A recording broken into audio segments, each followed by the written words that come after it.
নির্বাচনে বিজেপির শোচনীয়ভাবে পর্যদস্ত হওয়ার পর থেকে একের পর এক বিজেপি নেতা বেসুরো গাইতে শুরু করেছেন দলের শীর্ষ নেতৃত্বের বিরুদ্ধে।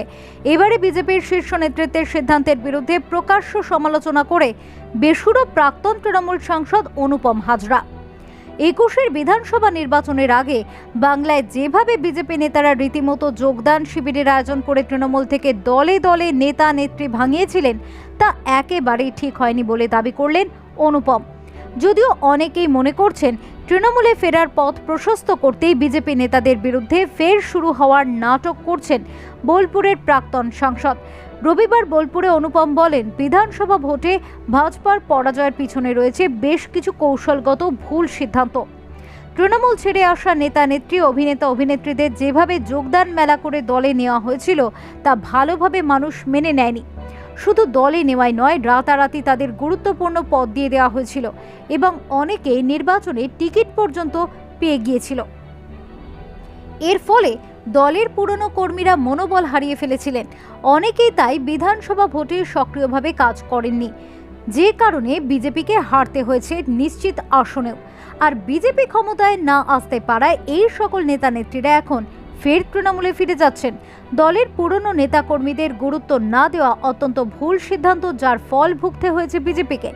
রাজনৈতিক বিশেষজ্ঞদের মতে সাংসদ অনুপম হাজরার দল বিরোধী কথা আগামী দিনে তিনিও যে তৃণমূলে যোগ দিতে পারেন তারই আভাস। বর্তমান রাজনৈতিক প্রেক্ষাপটে দাঁড়িয়ে যেভাবে বিজেপি ছেড়ে তৃণমূলে যোগদানের হিড়িক লেগেছে, তাতে আগামী দিনে বাংলা থেকে বিজেপি মুছে যাবে এমনটাই মনে করছেন রাজনৈতিক বিশেষজ্ঞরা। বিশেষজ্ঞদের একাংশের দাবি, আগামী দিনে শুভেন্দু অধিকারী তৃণমূলে যোগদান করবেন এবং পরিস্থিতি সেদিকেই এগোচ্ছে। কারণ যেভাবে বিজেপির একটা বড় অংশ শুভেন্দুর বিপক্ষে চলে যাচ্ছে, তাতে শুভেন্দুর বিজেপিতে টিকে থাকাটা বিজেপির পক্ষে ভালো হবে না। ভুল আমাদেরও ছিল। আমরাও এই যারা তৃণমূল থেকে যে সমস্ত সুযোগ সন্ধানী নেতারা এসেছিলেন তাদেরকে নিয়ে প্রচণ্ড মাতামাতি করেছিলাম। আমরাও সেই সময় পুরনো নেতাকর্মীদেরকে গুরুত্ব না দিয়ে যারা সবে সবে এসেছিল তাদেরকে নিয়ে এমন মাতামাতি শুরু করেছিলাম যে আমাদের পুরনো কর্মীরা তারা কোণঠাসা হয়ে গেছিলো এবং তারা মনে করতে শুরু করেছিল যে এটা এই নবাগতদেরই পার্টি। এবং দেখা গেছে যে ওই ভোটের হাওয়ায় যখন বিজেপির চরম হাওয়া, চারিদিকে একটা বিজেপি আসছে একটা রব, তখন তারা এসেছিলেন। তারপরে ঠিক দোসরা মেয়ের পর যখন দেখলো বিজেপি হেরে গেল, তারা আবার ফিরে গেছে। তো এরকম সুযোগ সন্ধানী নেতারা বেসিক্যালি কোনো দলেরই হয় না। আবার যখন বিজেপির হাওয়া আসবে আবার তারা হয়তো চেষ্টা করে বিজেপিতে আসার, কিন্তু দোষটা আমাদের একটাই ছিল যে তাদেরকে একটু বেশি গুরুত্ব দেওয়া। সেই জিনিসটা আমার মনে হয় ঠিক হয়নি। অবশ্যই উচিত ছিল, কারণ যারা পুরনো কর্মী তাদেরকে আপনি অবহেলা করে ওই সবে যে সমস্ত নেতারা এসছে অন্য দল থেকে তাদেরকে নিয়ে যদি মাথায় তুলে নাচতে শুরু করেন, তাহলে তো অবভিয়াসলি তারা পুরনো কর্মীরা বঞ্চিত মনে করবেই। তো সেটা আমাদের একটা শিক্ষা হয়েছে এবং এটা আমাদের কিছু রাজ্য নেতাদেরও একটা দোষ ছিল। মানে সব মিলিয়েই বলছি, এটা আমাদেরই এক কথায় আমাদের দোষ। আমাদের এখন ভোট হয়ে গেছে, নিজেদের ভুল ত্রুটির বিচার বিবেচনা করার সময় এসছে। ফলে যেটা আমাদের দোষ বা ত্রুটি সেটা তো স্বীকার করে নিতে এখন অন্তত লজ্জা লাগা উচিত নয়। তো এটা আমাদের দোষ ছিল যে আমরা ওই কিছু বাইরে থেকে আসা সুযোগ সন্ধানী নেতাদেরকে নিয়ে এবং কিছু এক কথায় ওই সিনেমার কিছু নায়ক নায়িকাদেরকে নিয়ে এত মাতামাতি করেছি, তাদের লীলা খেলা এত দেখেছি যে আমরা ভুলে গেছি যে কোন পুরনো কর্মী বা কার্যকর্তার পরিশ্রমের ফলে দলটা এই জায়গায় এসছে। তো সেটা আমাদেরও একটা শিক্ষা হয়েছে, এই শিক্ষাটা হওয়া আমার নির্বাচনে বিজেপির শোচনীয়ভাবে পর্যদস্ত হওয়ার পর থেকে একের পর এক বিজেপি নেতা বেসুরো গাইতে শুরু করেছেন দলের শীর্ষ নেতৃত্বের বিরুদ্ধে। এবারে বিজেপির শীর্ষ নেতৃত্বের সিদ্ধান্তের বিরুদ্ধে প্রকাশ্য সমালোচনা করে বেসুরো প্রাক্তন তৃণমূল সাংসদ অনুপম হাজরা। ২১-এর বিধানসভা নির্বাচনের আগে বাংলায় যেভাবে বিজেপি নেতারা রীতিমতো যোগদান শিবিরের আয়োজন করে তৃণমূল থেকে দলে দলে নেতা নেত্রী ভাঙিয়েছিলেন, তা একেবারেই ঠিক হয়নি বলে দাবি করলেন অনুপম। যদিও অনেকেই মনে করছেন তৃণমূলে ফেরার পথ প্রশস্ত করতেই বিজেপি নেতাদের বিরুদ্ধে ফের শুরু হওয়ার নাটক করছেন বোলপুরের প্রাক্তন সাংসদ। রবিবার বোলপুরে অনুপম বলেন, বিধানসভা ভোটে ভাজপার পরাজয়ের পিছনে রয়েছে বেশ কিছু কৌশলগত ভুল সিদ্ধান্ত। তৃণমূল ছেড়ে আসা নেতা নেত্রী, অভিনেতা অভিনেত্রীদের যেভাবে যোগদান মেলা করে দলে নেওয়া হয়েছিল তা ভালোভাবে মানুষ মেনে নেয়নি। শুধু দলে নেওয়াই নয়, রাতারাতি তাদের গুরুত্বপূর্ণ পদ দিয়ে দেওয়া হয়েছিল এবং অনেকে নির্বাচনে টিকিট পর্যন্ত পেয়ে গিয়েছিল। এর ফলে দলের পুরনো কর্মীরা মনোবল হারিয়ে ফেলেছিলেন। অনেকেই তাই বিধানসভা ভোটে সক্রিয়ভাবে কাজ করেননি, যে কারণে বিজেপিকে হারতে হয়েছে নিশ্চিত আসনেও। আর বিজেপি ক্ষমতায় না আসতে পারায় এই সকল নেতা নেত্রীরা এখন ফের তৃণমূলে ফিরে যাচ্ছেন। দলের পুরনো নেতাকর্মীদের গুরুত্ব না দেওয়া অত্যন্ত ভুল সিদ্ধান্ত, যার ফল ভুগতে হয়েছে বিজেপিকে। রাজনৈতিক বিশেষজ্ঞদের মতে সাংসদ অনুপম হাজরার দল বিরোধী কথা আগামী দিনে তিনিও যে তৃণমূলে যোগ দিতে পারেন তারই আভাস। বর্তমান রাজনৈতিক প্রেক্ষাপটে দাঁড়িয়ে যেভাবে বিজেপি ছেড়ে তৃণমূলে যোগদানের হিড়িক লেগেছে, তাতে আগামী দিনে বাংলা থেকে বিজেপি মুছে যাবে এমনটাই মনে করছেন রাজনৈতিক বিশেষজ্ঞরা। বিশেষজ্ঞদের একাংশের দাবি, আগামী দিনে শুভেন্দু অধিকারী তৃণমূলে যোগদান করবেন এবং পরিস্থিতি সেদিকেই এগোচ্ছে। কারণ যেভাবে বিজেপির একটা বড় অংশ শুভেন্দুর বিপক্ষে চলে যাচ্ছে, তাতে শুভেন্দুর বিজেপিতে টিকে থাকাটা বিজেপির পক্ষে ভালো হবে না। ভুল আমাদেরও ছিল। আমরাও মানে এই যারা তৃণমূল থেকে যে সমস্ত সুযোগ সন্ধানী নেতারা এসেছিলেন তাদেরকে নিয়ে প্রচণ্ড মাতামাতি করেছিলাম। আমরাও সেই সময় পুরনো নেতাকর্মীদেরকে গুরুত্ব না দিয়ে যারা সবে সবে এসেছিল তাদেরকে নিয়ে এমন মাতামাতি শুরু করেছিলাম যে আমাদের পুরনো কর্মীরা তারা কোণঠাসা হয়ে গেছিলো এবং তারা মনে করতে শুরু করেছিল যে এটা এই নবাগতদেরই পার্টি। এবং দেখা গেছে যে ওই ভোটের হাওয়ায় হাওয়ায় যখন বিজেপির চরম হাওয়া, চারিদিকে একটা বিজেপি আসছে একটা রব, তখন তারা এসেছিলেন। তারপরে ঠিক দোসরা মেয়ের পর যখন দেখলো বিজেপি হেরে গেল, তারা আবার ফিরে গেছে। তো এরকম সুযোগ সন্ধানী নেতারা বেসিক্যালি কোনো দলেরই হয় না। আবার যখন বিজেপির হাওয়া আসবে আবার তারা হয়তো চেষ্টা করে বিজেপিতে আসার, কিন্তু দোষটা আমাদের একটাই ছিল যে তাদেরকে একটু বেশি গুরুত্ব দেওয়া। সেই জিনিসটা আমার মনে হয় ঠিক হয়নি। অবশ্যই উচিত ছিল, কারণ যারা পুরনো কর্মী তাদেরকে আপনি অবহেলা করে ওই সবে সবে যে সমস্ত নেতারা এসছে অন্য দল থেকে তাদেরকে নিয়ে যদি মাথায় তুলে নাচতে শুরু করেন, তাহলে তো অবভিয়াসলি তারা পুরনো কর্মীরা বঞ্চিত মনে করবেই। তো সেটা আমাদের একটা শিক্ষা হয়েছে এবং এটা আমাদের কিছু রাজ্য নেতাদেরও একটা দোষ ছিল। মানে সব মিলিয়েই বলছি, এটা আমাদেরই এক কথায় আমাদের দোষ। আমাদের মানে এখন ভোট হয়ে গেছে, নিজেদের ভুল ত্রুটির বিচার বিবেচনা করার সময় এসছে।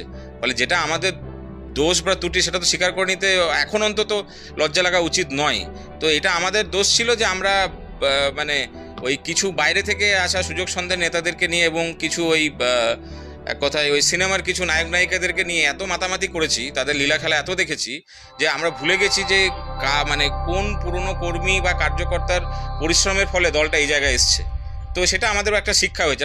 এই শিক্ষাটা হওয়া আমার মনে হয়। নির্বাচনে বিজেপির শোচনীয়ভাবে পর্যদস্ত হওয়ার পর থেকে একের পর এক বিজেপি নেতা বেসুরো গাইতে শুরু করেছেন দলের শীর্ষ নেতৃত্বের বিরুদ্ধে। এবারে বিজেপির শীর্ষ নেতৃত্বের সিদ্ধান্তের বিরুদ্ধে প্রকাশ্য সমালোচনা করে বেসুরো প্রাক্তন তৃণমূল সাংসদ অনুপম হাজরা। 21-এর বিধানসভা নির্বাচনের আগে বাংলায় যেভাবে বিজেপি নেতারা রীতিমতো যোগদান শিবিরের আয়োজন করে তৃণমূল থেকে দলে দলে নেতা নেত্রী ভাঙিয়েছিলেন, তা একেবারেই ঠিক হয়নি বলে দাবি করলেন অনুপম। যদিও অনেকেই মনে করছেন তৃণমূলে ফেরার পথ প্রশস্ত করতেই বিজেপি নেতাদের বিরুদ্ধে ফের শুরু হওয়ার নাটক করছেন বোলপুরের প্রাক্তন সাংসদ। রবিবার বোলপুরে অনুপম বলেন, বিধানসভা ভোটে ভাজপার পরাজয়ের পিছনে রয়েছে বেশ কিছু কৌশলগত ভুল সিদ্ধান্ত। তৃণমূল ছেড়ে আসা নেতা নেত্রী, অভিনেতা অভিনেত্রীদের যেভাবে যোগদান মেলা করে দলে নেওয়া হয়েছিল তা ভালোভাবে মানুষ মেনে নেয়নি। শুধু দলে নেওয়াই নয়, রাতারাতি তাদের গুরুত্বপূর্ণ পদ দিয়ে দেওয়া হয়েছিল এবং অনেকে নির্বাচনে টিকিট পর্যন্ত পেয়ে গিয়েছিল। এর ফলে দলের পুরনো কর্মীরা মনোবল হারিয়ে ফেলেছিলেন। অনেকেই তাই বিধানসভা ভোটে সক্রিয়ভাবে কাজ করেননি, যে কারণে বিজেপিকে হারতে হয়েছে নিশ্চিত আসনেও। আর বিজেপি ক্ষমতায় না আসতে পারায় এই সকল নেতা নেত্রীরা এখন ফের তৃণমূলে ফিরে যাচ্ছেন। দলের পুরনো নেতাকর্মীদের গুরুত্ব না দেওয়া অত্যন্ত ভুল সিদ্ধান্ত, যার ফল ভুগতে হয়েছে বিজেপিকে। রাজনৈতিক বিশেষজ্ঞদের মতে সাংসদ অনুপম হাজরার দল বিরোধী কথা আগামী দিনে তিনিও যে তৃণমূলে যোগ দিতে পারেন তারই আভাস। বর্তমান রাজনৈতিক প্রেক্ষাপটে দাঁড়িয়ে যেভাবে বিজেপি ছেড়ে তৃণমূলে যোগদানের হিড়িক লেগেছে, তাতে আগামী দিনে বাংলা থেকে বিজেপি মুছে যাবে এমনটাই মনে করছেন রাজনৈতিক বিশেষজ্ঞরা। বিশেষজ্ঞদের একাংশের দাবি, আগামী দিনে শুভেন্দু অধিকারী তৃণমূলে যোগদান করবেন এবং পরিস্থিতি সেদিকেই এগোচ্ছে। কারণ যেভাবে বিজেপির একটা বড় অংশ শুভেন্দুর বিপক্ষে চলে যাচ্ছে, তাতে শুভেন্দুর বিজেপিতে টিকে থাকাটা বিজেপির পক্ষে ভালো হবে না। ভুল আমাদেরও ছিল। আমরাও মানে এই যারা তৃণমূল থেকে যে সমস্ত সুযোগ সন্ধানী নেতারা এসেছিলেন তাদেরকে নিয়ে প্রচণ্ড মাতামাতি করেছিলাম। আমরাও সেই সময় পুরনো নেতাকর্মীদেরকে গুরুত্ব না দিয়ে যারা সবে সবে এসেছিল তাদেরকে নিয়ে এমন মাতামাতি শুরু করেছিলাম যে আমাদের পুরনো কর্মীরা তারা কোণঠাসা হয়ে গেছিল এবং তারা মনে করতে শুরু করেছিল যে এটা এই নবাগতদেরই পার্টি। এবং দেখা গেছে যে ওই ভোটের হাওয়ায় যখন বিজেপির চরম হাওয়া, চারিদিকে একটা বিজেপি আসছে একটা রব, তখন তারা এসেছিলেন। তারপরে ঠিক 2রা মের পর যখন দেখলো বিজেপি হেরে গেল, তারা আবার ফিরে গেছে। তো এরকম সুযোগ সন্ধানী নেতারা বেসিক্যালি কোনো দলেরই হয় না। আবার যখন বিজেপির হাওয়া আসবে আবার তারা হয়তো চেষ্টা করে বিজেপিতে আসার, কিন্তু দোষটা আমাদের একটাই ছিল যে তাদেরকে একটু বেশি গুরুত্ব দেওয়া। সেই জিনিসটা আমার মনে হয় ঠিক হয়নি। অবশ্যই উচিত ছিল, কারণ যারা পুরনো কর্মী তাদেরকে আপনি অবহেলা করে ওই সবে যে সমস্ত নেতারা এসছে অন্য দল থেকে তাদেরকে নিয়ে যদি মাথায় তুলে নাচতে শুরু করেন, তাহলে তো অবভিয়াসলি তারা পুরনো কর্মীরা বঞ্চিত মনে করবেই। তো সেটা আমাদের একটা শিক্ষা হয়েছে এবং এটা আমাদের কিছু রাজ্য নেতাদেরও একটা দোষ ছিল। মানে সব মিলিয়েই বলছি, এটা আমাদেরই এক কথায় আমাদের দোষ। আমাদের মানে এখন ভোট হয়ে গেছে, নিজেদের ভুল ত্রুটির বিচার বিবেচনা করার সময় এসছে। ফলে যেটা আমাদের দোষ বা ত্রুটি সেটা তো স্বীকার করে নিতে এখন অন্তত লজ্জা লাগা উচিত নয়।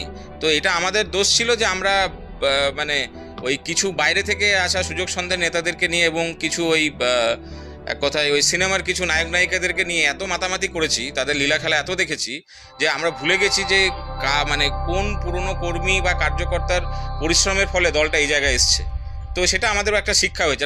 এই শিক্ষাটা হওয়া আমার মানে নির্বাচনে বিজেপির শোচনীয়ভাবে পর্যদস্ত হওয়ার পর থেকে একের পর এক বিজেপি নেতা বেসুরো গাইতে শুরু করেছেন দলের শীর্ষ নেতৃত্বের বিরুদ্ধে।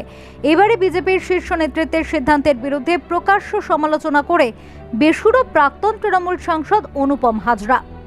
21-এর বিধানসভা নির্বাচনের আগে বাংলায় যেভাবে বিজেপি নেতারা রীতিমতো যোগদান শিবিরের আয়োজন করে তৃণমূল থেকে দলে দলে নেতা নেত্রী ভাঙিয়েছিলেন, তা একেবারেই ঠিক হয়নি বলে দাবি করলেন অনুপম। যদিও অনেকেই মনে করছেন তৃণমূলে ফেরার পথ প্রশস্ত করতেই বিজেপি নেতাদের বিরুদ্ধে ফের শুরু হওয়ার নাটক করছেন বোলপুরের প্রাক্তন সাংসদ। রবিবার বোলপুরে অনুপম বলেন, বিধানসভা ভোটে ভাজপার পরাজয়ের পিছনে রয়েছে বেশ কিছু কৌশলগত ভুল সিদ্ধান্ত। তৃণমূল ছেড়ে আসা নেতা নেত্রী, অভিনেতা অভিনেত্রীদের যেভাবে যোগদান মেলা করে দলে নেওয়া হয়েছিল তা ভালোভাবে মানুষ মেনে নেয়নি। শুধু দলে নেওয়াই নয়, রাতারাতি তাদের গুরুত্বপূর্ণ পদ দিয়ে দেওয়া হয়েছিল এবং অনেকে নির্বাচনে টিকিট পর্যন্ত পেয়ে গিয়েছিল। এর ফলে দলের পুরনো কর্মীরা মনোবল হারিয়ে ফেলেছিলেন। অনেকেই তাই বিধানসভা ভোটে সক্রিয়ভাবে কাজ করেননি, যে কারণে বিজেপিকে হারতে হয়েছে নিশ্চিত আসনেও। আর বিজেপি ক্ষমতায় না আসতে পারায় এই সকল নেতা নেত্রীরা এখন ফের তৃণমূলে ফিরে যাচ্ছেন। দলের পুরনো নেতাকর্মীদের গুরুত্ব না দেওয়া অত্যন্ত ভুল সিদ্ধান্ত, যার ফল ভুগতে হয়েছে বিজেপিকে। রাজনৈতিক বিশেষজ্ঞদের মতে সাংসদ অনুপম হাজরার দল বিরোধী কথা আগামী দিনে তিনিও যে তৃণমূলে যোগ দিতে পারেন তারই আভাস। বর্তমান রাজনৈতিক প্রেক্ষাপটে দাঁড়িয়ে যেভাবে বিজেপি ছেড়ে তৃণমূলে যোগদানের হিড়িক লেগেছে, তাতে আগামী দিনে বাংলা থেকে বিজেপি মুছে যাবে এমনটাই মনে করছেন রাজনৈতিক বিশেষজ্ঞরা।